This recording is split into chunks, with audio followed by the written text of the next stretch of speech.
Hi there, I'm Dr. Ray Lueck. I'm a licensed psychologist. I want to talk to you today a little bit about what I do and why I do it and how I do it and where it comes from. My specialty is non-medication alternatives. While I'm not opposed to pharmaceutical prescriptions for people, basically medications or drugs deal with the symptom of the problem. They don't deal with the underlying root or cause of the problem. What I try to do is to help resolve the underlying issue so that people don't need medication. But if initially they're on medication when they come in, that's fine. Or if they're going through a crisis and need to be on medication, I'm okay with that. But if we can find a solution to helping people with whatever issues they're dealing with so they don't need medication, it's going to be much better for them, because all prescriptions generally have some side effect. You're dealing with synthetic chemicals that the body doesn't recognize and doesn't know how to store, and so there are going to be some long-term effects if people are on medication for a long time. I do what's called EEG biofeedback or neurofeedback. I also do what's called heart rate variability biofeedback. So the brain is an amazing mechanism, the human body is an amazing mechanism, but basically we are all energy. We all, the food we eat gives energy for our cells, and our cells use energy, burn energy to keep us moving. So everything we have comes down to energy. So I'm a holistic psychologist dealing with mind, body, and spirit.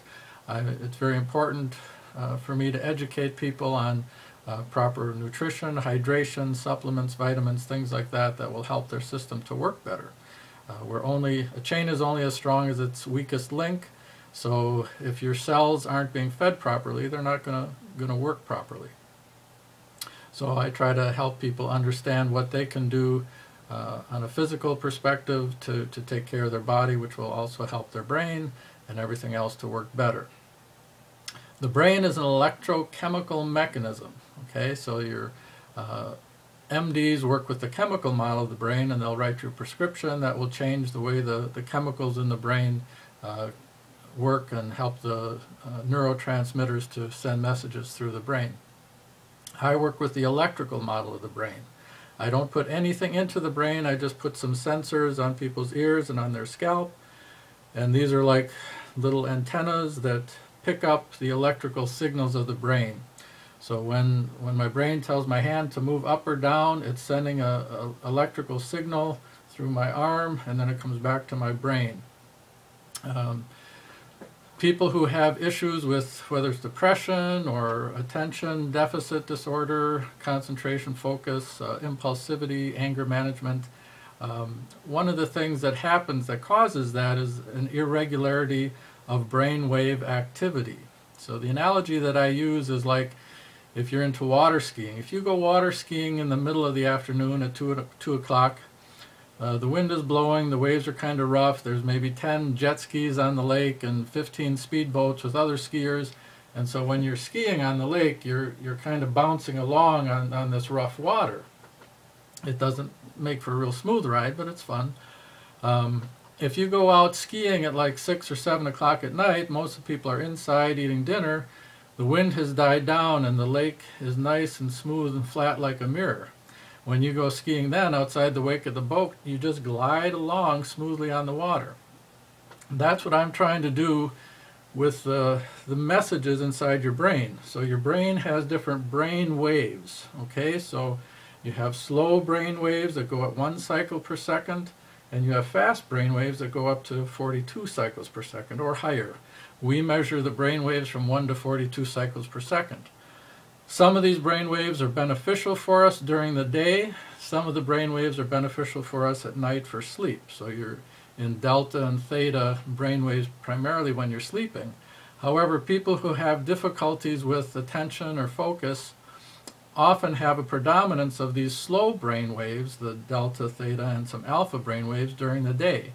So this neurofeedback is an amazing way to help people help their brain learn how to diminish the unhelpful frequencies and increase the frequencies that will help with concentration and attention. Basically, the way learning occurs is due to arousal.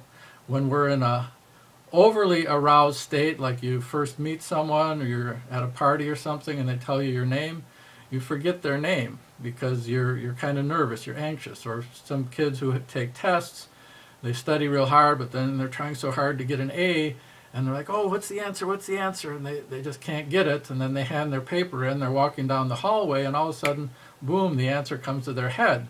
They were in an over-anxious state initially, then when they finished the test, they were in kind of a normal state of arousal, and then their brain was able to retrieve the answer. Some people have an abundance of the slow brain waves where they're in an under-aroused state. This is what I call like driving through South Dakota at 3 in the morning. You roll down the window, get fresh air, you drink some coffee, you turn up the radio. You're trying to keep yourself aroused and alert so that you can focus better.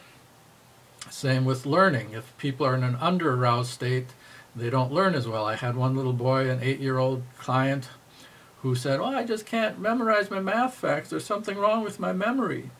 But he could tell me the batting average of every Major League Baseball player. He could rattle off numbers unbelievably. There's nothing wrong with this kid's memory. It's just that baseball aroused him. It put him in that state of arousal where he could learn and remember, whereas math facts and being in school, he was in an under-aroused state. So what we do is once we put the sensors on people's scalp, we can see what kind of brainwaves they're producing. And then we have software set up on the computer that gives the brain feedback. It tells the brain what it's doing and how it's doing it. The way it gives it feedback is through sound and a picture. So music will be playing, and as long as the brain is producing the right frequencies, the music keeps playing smoothly. It's like saying, yeah, that's it, you're doing it, keep doing it. When part of their brain moves outside of the desired frequencies, they have too much of the high arousal or too much of the low arousal frequencies, then the music will kind of stutter and stop. It's like, oops, you stepped outside the zone. Oops, you did it again. Oops, you did it again. And over time, the brain learns to produce less of those undesirable frequencies and more of the desired frequencies. Let me pause here a minute and I'll show you what that looks like with our software on the computer screen. Okay, here is a picture of someone's brain waves that I was recording. These are measured in cycles per second. So it starts down here at 1 cycle per second. So these are what we call the slow brain waves. They just move slowly. And it goes all the way up to 42 cycles per second. These would be the rapid brain waves that are very slow and fast. This is the left side of the brain, the left hemisphere. This is the right hemisphere. How strong each frequency is demonstrated by how far out these bars come. So we can see this person has a lot of activity in the lower frequencies, so the 2, 3, 7, 8, 9, 10 cycles per second. So this is an abundance of slow brainwave activity. Now what we do with the biofeedback, the way it works, is that each of these boxes represents a target or a bullseye. We want a certain amount of electrical activity within each one of those boxes. As long as the brain is producing the right amount of electrical activity, the white bar stays within the box, and the music keeps playing smoothly. If the brain produces too much or too little of a certain frequency, then the white bar moves outside the box, and the music stops temporarily. It kind of will stutter, and that's how the person gets feedback on what's happening with their brain. So if you listen real carefully, you can hear some of that. And I'll just show you a picture of what people are looking at when they are doing the feedback. And you can see how the picture stops and the music just creates a slight pause, and that's giving the person feedback on when they're outside of the zone.